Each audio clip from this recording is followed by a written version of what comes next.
Ini pasti wartawan kan yang ditunggu iki sikap dari Rakernas. Tadi pagi saya baca Kompas ya gitu, akan menentukan sikap.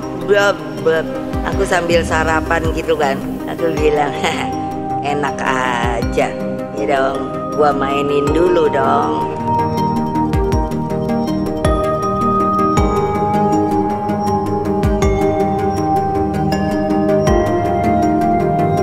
Sebelum menyaksikan video ini, pastikan bosku jangan lupa subscribe, karena subscribe itu gratis plus bonus tonton video terbaru setiap harinya.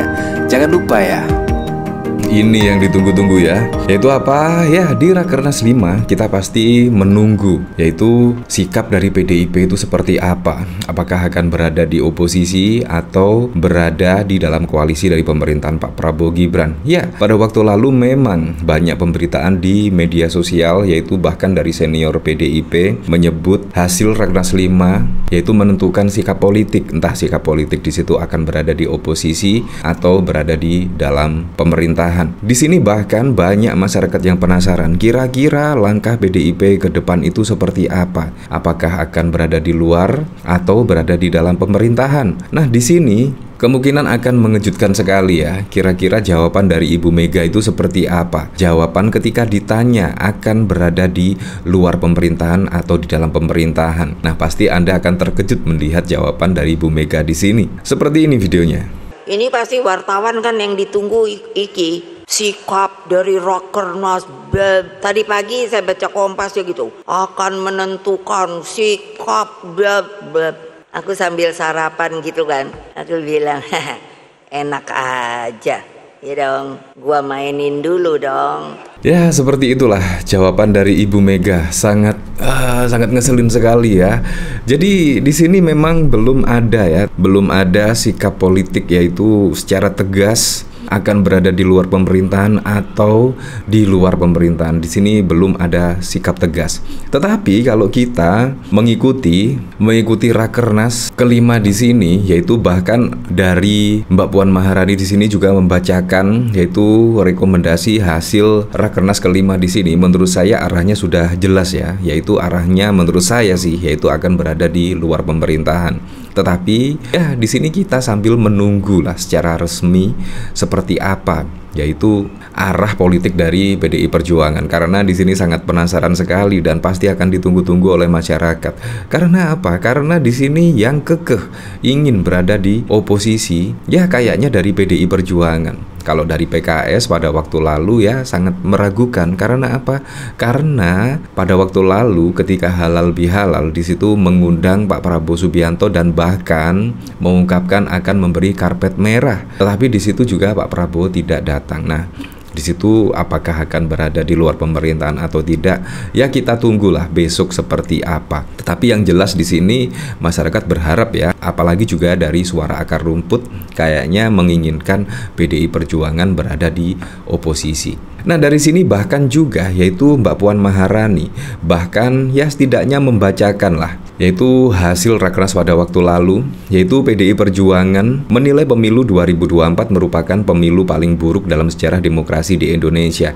Hal itu disampaikan Ketua DPP PDIP Puan Maharani saat bacakan rekomendasi eksternal Rakernas kelima PDI Perjuangan pada 26 Mei. Rakernas 5 PDI Perjuangan merumuskan sikap politik sebagai berikut. 1.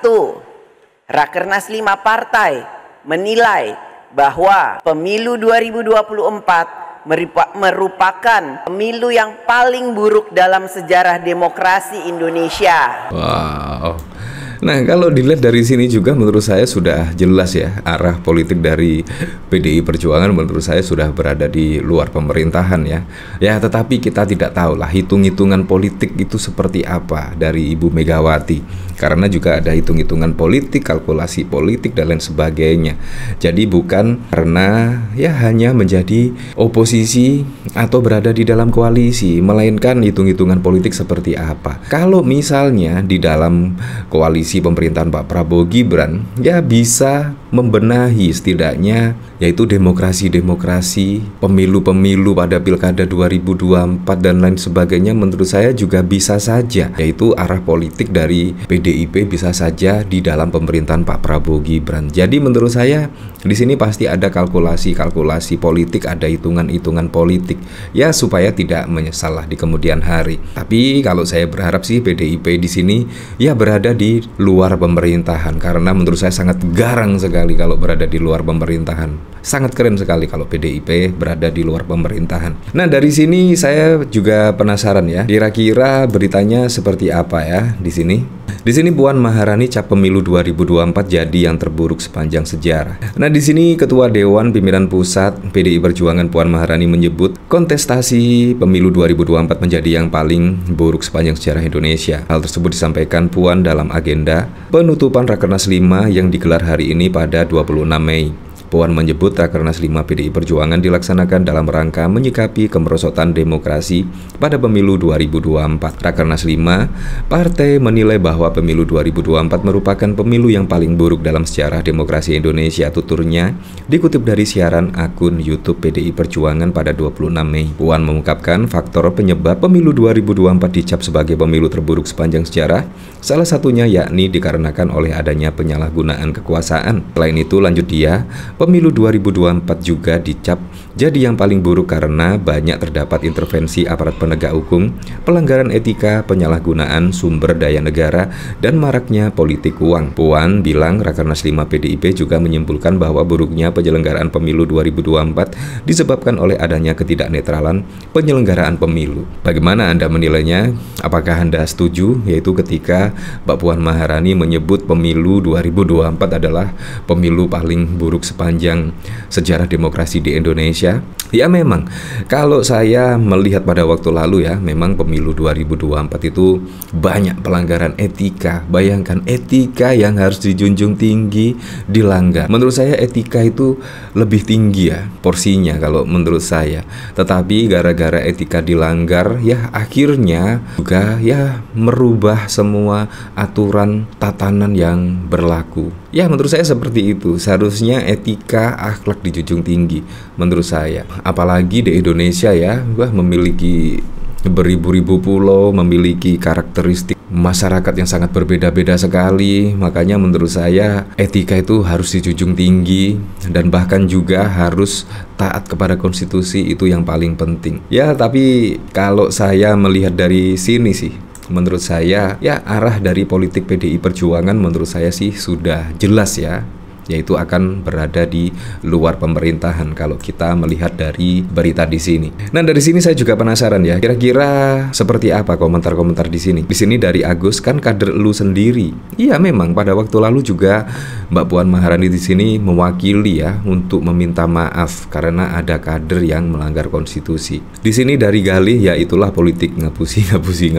Buruklah karena kalah dan dapat suara terkecil, coba menang pasti lain lagi cakap. Ya menurut saya juga tidak kalah-kalah banget lah, karena Partai PDI Perjuangan juga masih yang tertinggi, yaitu mendapatkan suara tertinggi bila dibandingkan dengan partai-partai yang lainnya. Menurut saya sangat keren seperti itu. Walaupun tanpa adanya dukungan Presiden Joko Widodo, Partai PDIP juga mendapatkan suara yang tertinggi. Ya tapi saya berharaplah semoga saja di bawah kepemimpinan Pak Prabowo Gibran bisa merealisasikan semua program-program dan janji-janji kampanyenya, sehingga bisa dirasakan manfaatnya langsung oleh masyarakat.